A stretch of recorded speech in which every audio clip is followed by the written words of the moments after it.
.qc.ca. C'est bien cela. Hey, tabarouette, hein? Faut s'en rappeler. Bonjour, Agathe. Allô, Marc-André. Agathe, on parle d'un sujet fort passionnant. Les enfants qui sucent leur pouce. Écoute, il n'y a rien là, c'est même cute. Il s'endort. Mon petit pou de 3 mois, il met son pouce dans sa bouche. Mon petit pou de 18 mois. Quand est-ce que ça commence à être un problème, Agathe, quand notre enfant suce son pouce ou qu'il continue à sucer son pouce? Ce qu'il faut comprendre, c'est qu'à la base, la succion du pouce, c'est un réflexe de survie chez les nourrissons. Donc, c'est tout à fait normal. De survie? De survie. Ce réflexe que tous les nourrissons ont, à prime abord. Puis, après un certain âge, après l'âge de 6 mois, entre 6 mois et 3 ans, ça va plus avoir pour fonction de sécuriser l'enfant, de l'apaiser, de le réconforter dans des situations qui sont stressantes. Et encore là, c'est normal pour les enfants de le faire. Après l'âge de 3 ans, ce qui arrive, c'est que quand ça persiste avec le temps et que l'enfant continue de sucer son pouce sur des périodes de temps qui sont prolongées, ça peut avoir des conséquences qui sont néfastes pour la dentition, pour le langage.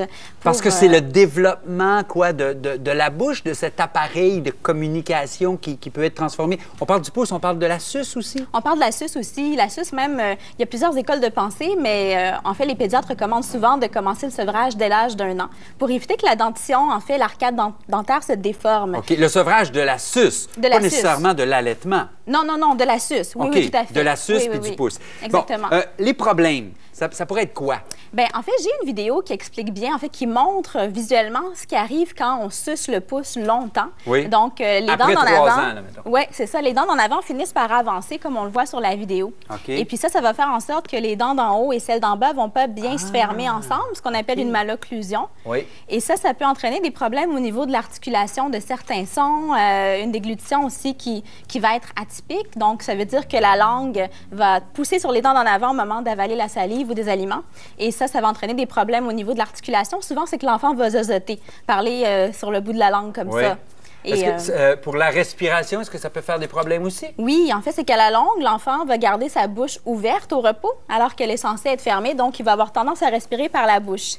Et ça, ce que ça va faire, c'est que ça va entraîner, en fait, une perte de tonicité au niveau des muscles autour de la bouche et ça peut entraîner une instabilité au niveau de la mâchoire. Il y a beaucoup de parents qui vont dire, oui, mais il est tranquille, il ne marchale pas, il ne demande pas sa suce qui tombe, il ne demande pas mais son suce, il y a 4-5 ans. Mais est-ce que sur des rapports sociaux, ça peut avoir... Tout à fait, c'est un excellent point parce que ça va confiner l'enfant à un statut de bébé, peut-être par rapport à ses pairs à la garderie ou une fois l'entrée à l'école à la maternelle. Donc, il pourrait se faire pointer du doigt. Puis là, à ce moment-là, ça peut avoir des répercussions sur la confiance en soi, sur l'estime de soi. OK. Tu es orthophoniste? Oui. Hein? Qu'est-ce que peut faire une ou un orthophoniste pour mon enfant ou pour ces cas-là?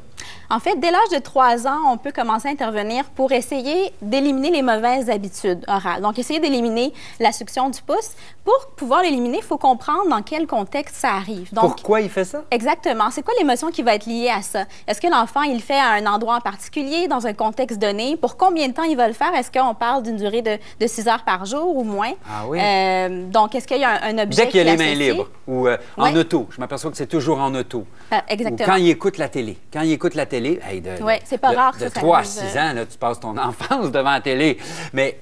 Oui. Donc, on va essayer d'éliminer l'habitude puis de remplacer par autre chose qui va jouer le même rôle, donc qui va venir réconforter l'enfant, mais d'une autre façon qu'en suçant son pouce. Ça serait quoi, mettons, cette autre chose? Par exemple, j'ai apporté une boîte d'activités ici. Donc, on peut mettre à la maison... Party! À la disposition de l'enfant, toutes sortes d'objets qui vont occuper ses mains. Et pendant que l'enfant est occupé avec ses mains... On pourrait carrément y mettre la boîte sur ses genoux pendant qu'il écoute son émission de télé. On pourrait la mettre à sa portée. Donc, on a de la pâte à modeler, de la peinture, des crayons de couleur. Des petits bonhommes. Mais là, il va se mettre les bonhommes dans la bouche. Bien, on surveille. C'est sûr qu'on s'assure que c'est pas dangereux pour lui, que c'est pas trop petit. Les animaux de la ferme. Oui. On a des accessoires de pâte à modeler, des crayons, de la peinture. Pâte à modeler. Avec ces objets-là, l'enfant a les mains occupées. C'est ça l'idée.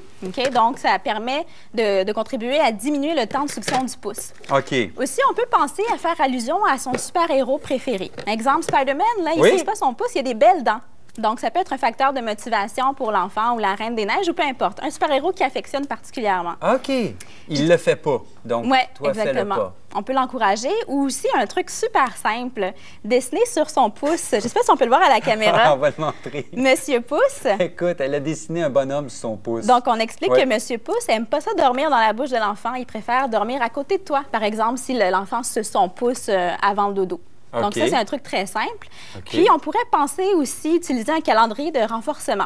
Donc, j'ai apporté un calendrier tout simple. Aujourd'hui, tu n'as pas mis ton pouce dans ta ça. bouche, tu n'as pas sucé ton pouce, donc je te mets on peut mettre un collant, puis je peux même te donner un autre crayon. Ou, oui, une récompense qui va être intéressante. Trash pack. Puis c'est pas nécessairement pour la journée complète. Ça peut être pour une période donnée. Exemple, tantôt dans l'auto, je suis fière de toi, tu n'as pas sucé ton pouce, on va mettre un collant. Donc, il faut aller progressivement. Okay.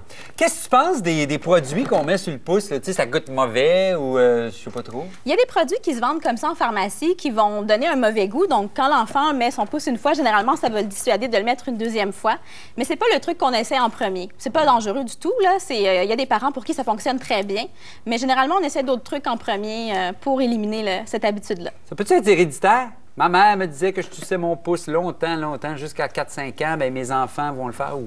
Pas vraiment, non. Non, c'est vraiment plus comportemental. Okay. C'est en lien avec une émotion. J'en parle donc pas à ma psy ou à ma pédopsie, j'en parle à mon orthophoniste. L'orthophoniste va intervenir pour les problèmes d'articulation aussi, pour corriger la respiration quand elle est buccale. Et on peut travailler de pair avec d'autres professionnels aussi, comme l'orthodontiste, quand les dents sont mal positionnées ou avec un autre professionnel au besoin. Mais jusqu'à 3 ans, on ne s'inquiète pas avec ça. Oui, c'est normal, tout à fait. Donc, 24 mois, c'est encore beau. C'est ça, puis il n'y a pas de mauvaises conséquences avant l'âge de 3 ans. Merci, Agathe. On a des sites de référence Internet pour vous et c'est sur InfoPlus et c'est l'émission 350. Merci, Agathe. Merci, Marc-André.